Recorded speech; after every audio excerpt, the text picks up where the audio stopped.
Welcome back to the Nursing Post podcast, All Nursing All the Time with Ashley and Rosa. In today's episode, we discuss a news article that gained much attention around the world, and it was an article about the first woman cured of HIV. Our goal is always to inform and spark conversation. This lady was diagnosed with HIV in 2013. In 2017, unfortunately, she was diagnosed with acute myeloid leukemia, which made her a candidate for a stem cell transplant, according to many of the journal articles. This makes her the third person cured of HIV. Prior, there were two men that were cured. She's the first female.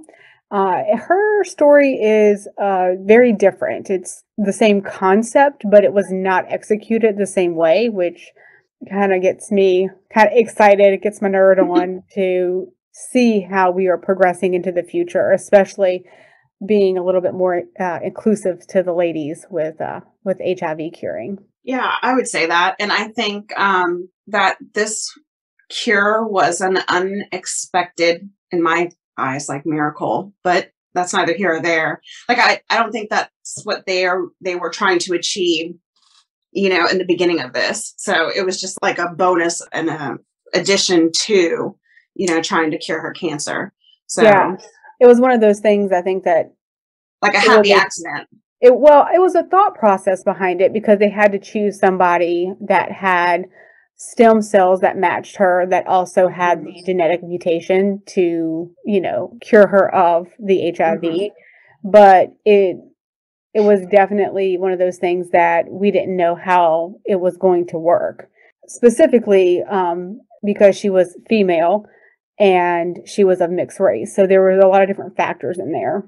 When we talk a little bit about this case, I want to emphasize a couple of things. One being that she's female, and I'll say that a bunch. And the reason that's so important is because, women in the United States make up 25% of HIV cases. And more than half of all HIV cases are women in the world. So there's a large portion of HIV cases that are predominantly women. However, there's a very low number of women in studies for HIV. And so another important factor is that she was of mixed race, one that makes it harder to find an appropriate match for somebody to get blood or get stem cells. Mm-hmm. But not only that, of the people, of the women who are in clinical trials for HIV, even less number of those are women of minority, which is semi-frustrating, I'm sure, more so probably to minorities than to myself, that if 25% of HIV cases in the United States are women, 3/4 of them are either Black or Latinx descent. So you have a big discrepancy between the people that you are learning on and the people that you need to treat. Exactly. The science is being mostly done on Caucasians. Mm-hmm. And Caucasian men, to be specific. Yeah, and men, because women and women of color do not participate as much in any of the research studies, honestly, not just this one, but in general, because I think we've talked about that before. Yeah. Which is a shame. So we'll go back and we'll hit some highlights, because we've done previous episodes about, like HIV, stem cells, things like that. Cord blood, all those things. Yeah, and you kind of have to understand some of that to understand the process in which this particular patient was actually cured of her HIV. Right, and her cancer. And her cancer. So there are currently approximately 1.2 million people in the U.S. living with HIV. 14% of them don't even know that they have it, and that's about 1 in 7 people. An estimated 36,400 new HIV infections occur in the United States since 2018. Due to better antivirals, most people with HIV today don't develop AIDS. But if you go untreated, HIV will turn into AIDS in about 8 to 10 years. I know I had touched a little bit on some of the statistics with women with HIV, but to even kind of further dive into that and a little bit of the disparities, Black Americans have the highest rate of new HIV infections, and it's 16 times higher than white Americans. And this is why I think it's so important that we try to drive home the need to have diversity in clinical trials. And then compared to men, women are not as likely to receive HIV prevention or treatment, which is absurd to me. And only half of Black Americans receive treatment within 90 days. I have so many questions as to why that is, but this episode is not on that. So I didn't dive into it, but yeah, that would be a whole nother episode. It really would be. It really would be. But, it's just really frustrating because there was a excerpt that I've pulled from Reuters.com, and it's an article named "Women Are Missing from HIV Drug Trials." And just to give a little background as to why I'm harping on this, it says, in an analysis spanning several decades that include work done as recently as 2012, researchers found that women typically comprised about 11% of participants in trials investigating cures for HIV. Similarly, drug studies were only about 19% female, and just 38% of vaccine trial subjects were women. So it just really shows how underrepresented women are. And then, of course, like I had said earlier, when you start breaking that down into minorities, that's going to be a number that to me is just laughable. It's not even worth talking about, 1% like of the person blip that on the radar. It really is. Not that those people are insignificant. It's just that there's not going to be enough data to see a difference. We are really underrepresented in almost all aspects of medicine. And it's kind of like, it's very sad. And I know a lot of it, this could also be another episode, about the distrust and, everything else that's happened here and that's come to light within the last 2 or 3 years. But we need to do something to normalize the representation of people of color in research, in studies, in surveys, so that we are equally represented and not only have medications that are basically geared to people that don't apply to us necessarily. Well, and I think that that's one of the easiest ways to start that is to have people in positions that look like them. If you want people of Latinx descent to be more involved in clinical trials, maybe having the doctors that are of that descent, the nurses of that descent to be explaining things to those people, they're going to develop a trust, in my opinion, quicker with that person and saying, hey, look, we have the same background. We're not doing things here in a wrong way. I understand that there's been a trust issue, but, we're trying to move forward and fix some of those issues so that way we are more represented in clinical trials. It just, to me, seems like a very simple step that we could take to make sure that we're putting people that look different. They're not all just white men. Absolutely. That are, running the trials, spearheading trials, and the nurses and the clinical researchers have a diverse background. Well, not only that, I mean, you right now could be practicing as a doctor, and I'm not going to go on about this too long because, we have really important topics in this episode to dig into. But how about learning a foreign language?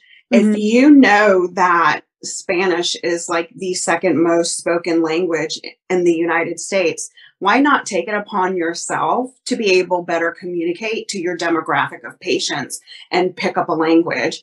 They have to pick up a language. So I don't understand why other people are expected not to. I'm just going to put a pin in that. Yeah. And then we'll just keep diving right on into this episode because that could be a podcast all in of itself too. It really could. So remember back in episode 36, we did HIV and basically the basics of it, what it was, how it works, and things Yep. like that. So HIV, which is called the human immunodeficiency virus, attacks the body's immune system, making a person more vulnerable to other infections and diseases. It's spread with certain bodily fluids, commonly through blood, sexual intercourse, and sharing of contaminated needles. So if it is left untreated, as mentioned before, you do tend to acquire AIDS, which is acquired immunodeficiency syndrome.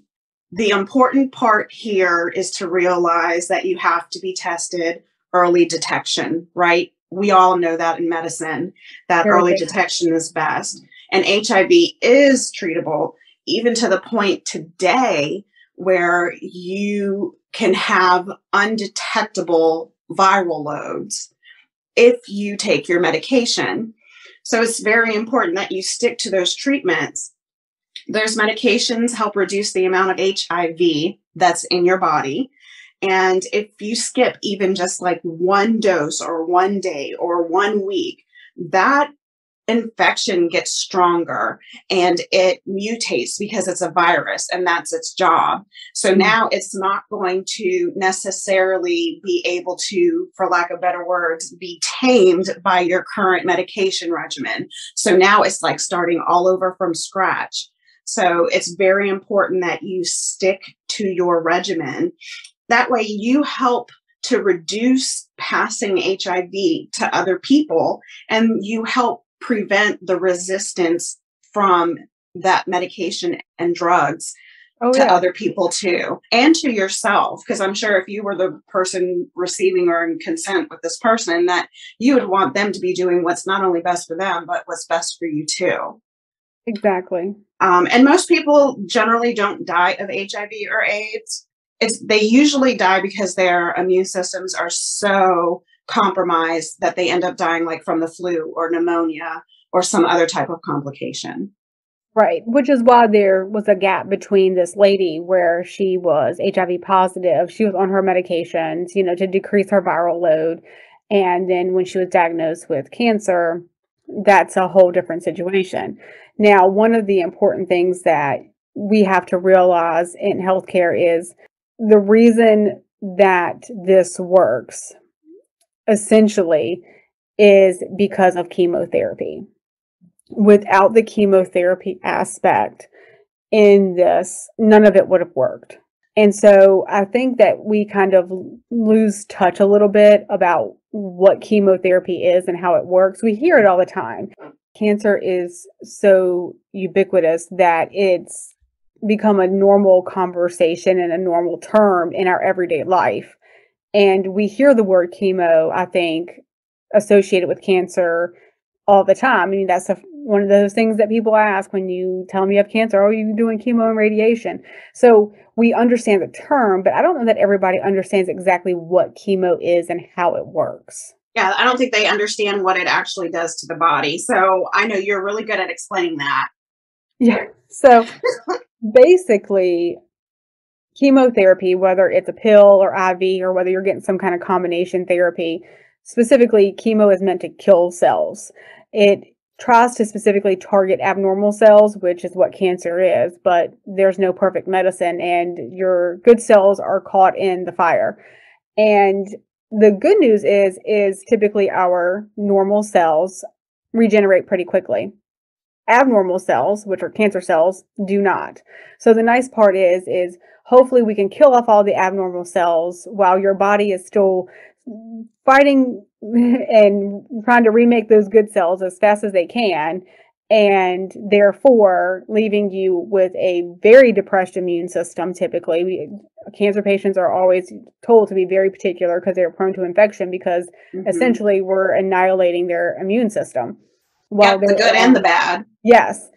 And with the whole process with this lady, she did go through some pretty substantial chemotherapy, essentially to kill off her entire immune system. The reason we want that to happen in this particular case is because when they get a stem cell transplant, whether that be bone marrow or cord blood, it doesn't matter which one, you want the new host to take over. And essentially, what would happen is, say my blood type is A and I have, another donor that gives me, their blood and it's matched, it can even change my blood type because it literally is taking over your system. You now have that donor's immune system as your own. Yeah, it's kind of like equating it to upgrading software on your computer. Yes. Ultimately, you take out the old and you're putting in the new, and the new is new and improved, and therefore it can help you do all these things like fight infection. The cool thing with this is, like I said earlier, one of the things I'm going to say a bunch is that this lady was of mixed race. So while that's important is because we tend to match with people that look most like us, that have the same background as we do. So if you have the same background, the same ethnicity, the likelihood of you matching with that person is higher. Mm-hmm. So the fact that she was a mixed race, that was supposed to make it harder to find somebody to match her with. Well, if you remember in episode 15, we talked about stem cells. Yes. So stem cells are the foundation cells for all organs and tissues. Mm-hmm. Stem cells are a single cell that replicate and can become specialized. So you can make it into anything. In the past, we've made organs out of it. We've made, clones out of it. I remember Dolly, the sheep. Yep. So, it's like starting from scratch. These stem cells, you can make them be whatever you want them to be. And that was the benefit of this. So they took they took cord blood instead of bone marrow. So the first two guys that were cured of HIV got a bone marrow stem cell transplant. Mm-hmm. Which in my eyes, anytime you tell me there's a stem cell transplant, my mind automatically goes to bone marrow. And probably a lot of people's do. But now we are doing something different with this cord blood. The nice thing about the cord blood is you don't have to match as perfectly as you do with bone marrow. Which is exciting because people who don't have an exact match but have a close match actually can still get the cord blood, the cord blood stem cell transplant. There aren't enough stem cell bone marrow donors, period, as it is. No. And so you can imagine, and that's because your blood basically has to be an exact match. Yes. So the chances that even if you are on that list, finding someone who's a perfect match is not very high. Right. So you have a lot of people on the list with not a lot of matching donors. So when stem cells come into play, it's like the light bulbs just start firing off in my mind, because it's like, why haven't we thought about this before? Cord blood, people donate all the time. People donate stem cells all the time, So it's very exciting to see how not only in this case it was used, but how it's going to be used in the future as well. Right. And it does require a match to be done, but because you are limiting some markers within that match, it makes matching much easier. Mm-hmm. We had done a episode on cord blood, mm-hmm. and actually there were two ladies that I work with that recently had children, and I was surprised to hear that nobody had mentioned donating cord blood or cord banking to them at all. It's kind of sad. I think we need to do better with that, especially when we hear things like this lady, because not only did she have somebody who wasn't 100% match that she was able to get this cord blood stem cell transplant from, her outcome was way better than the previous two guys.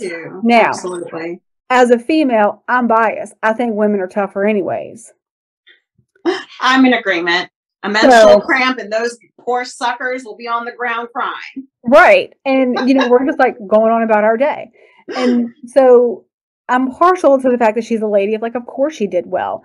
But nonetheless, she spent 17 days in a hospital and pretty much did fantastic. As to where these other gentlemen had graft versus host disease.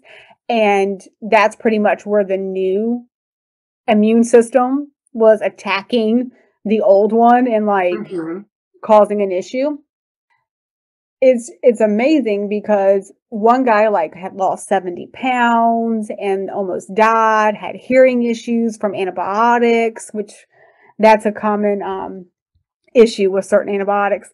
And it was just a plethora of issues that lasted for almost a year for these guys, if not longer. And now this lady's like in and out 17 days doing great. Like that's a significant difference. Absolutely. Absolutely. And it's just like, I don't think they went into this trying to cure both. I don't think that was their intent. Like when she went in for this chemo and they said, oh, well, she has HIV, let's try, and then let's try this. You know what I mean? Like she wasn't just picked out of a lot of number and, you know, in a research or clinical trial. So I think that's what's so amazing about this story in particular. And the fact that she went through the chemo, was basically stripped to the bare bone, so to speak. Yep. And then she was given cord blood to kind of repopulate, you know, boost her immune system. And in that process, the combination of those two things together is what helped her be cured. Because without one, the other wouldn't have happened. No. So she wouldn't be a candidate to just get a stem cell transplant to try to get rid of the HIV. It doesn't work that way. Exactly. Because you have to have the chemo portion to kill off your immune system, because otherwise your immune system is just going to annihilate anything that's put in it. Mm-hmm. But they did have to pick cord blood from a group of people. So there is a specific subgroup of people, Eastern European, I believe it is, that have a mutation in their bodies that fight HIV. It's a very small subgroup of people, but they're born with a natural ability to fight HIV. Mm-hmm. So she had to partially match with one of that particular subgroup of people to get that blood, and in return, because if she would have gotten, say, my cord blood and I don't have the natural ability to fight HIV, then she may have been cured of her cancer, but she wouldn't have been cured of her HIV. It Correct. was getting the chemo to annihilate her immune system, so that way the new stem cells could then take over her current immune system, and those stem cells having the natural ability to fight off HIV. So it was an orchestrated event that worked and worked well, and it can really open the door for many patients to have this, that have HIV and a cancer that could potentially be cured with a stem cell transplant. And I hope so, because you and I both know in the 80s, hearing that diagnosis of HIV was like a death sentence. So now that we're having these news articles and breaks in scientific research and studies saying that, you know, these are possible cures. And now we have medications that instead of taking a cocktail of oral meds, you can have a shot once a month or once every 3 months or once every 6 months or even up to once a year. Like, it's just so important to make sure that you're going and being regularly checked on by a physician, because either two of these things that she has, the leukemia, the HIV, they were treatable. And that's what led to this phenomenal outcome for her. And I just hope more women and people of color will normalize representation in studies and clinical research, because it's needed, and it's needed desperately. And if we don't stand up and represent ourselves, no one else is going to, do that for us, because they can't. Yeah, say they just literally can't. Yeah. Even if they wanted to, they can't. They can't. So if you would like the show notes and want to research more on what we've talked about today, and even read the article yourself or watch a news clip, please visit us on our website, thenursingpostpodcast.com, where we also now have merchandise. So please feel free to add to that cart and hit purchase. You can subscribe to us on your favorite platform, so you can listen to our podcast any and everywhere. We love thoughts and comments. Please share. And thank you again for listening and supporting the Nursing Post.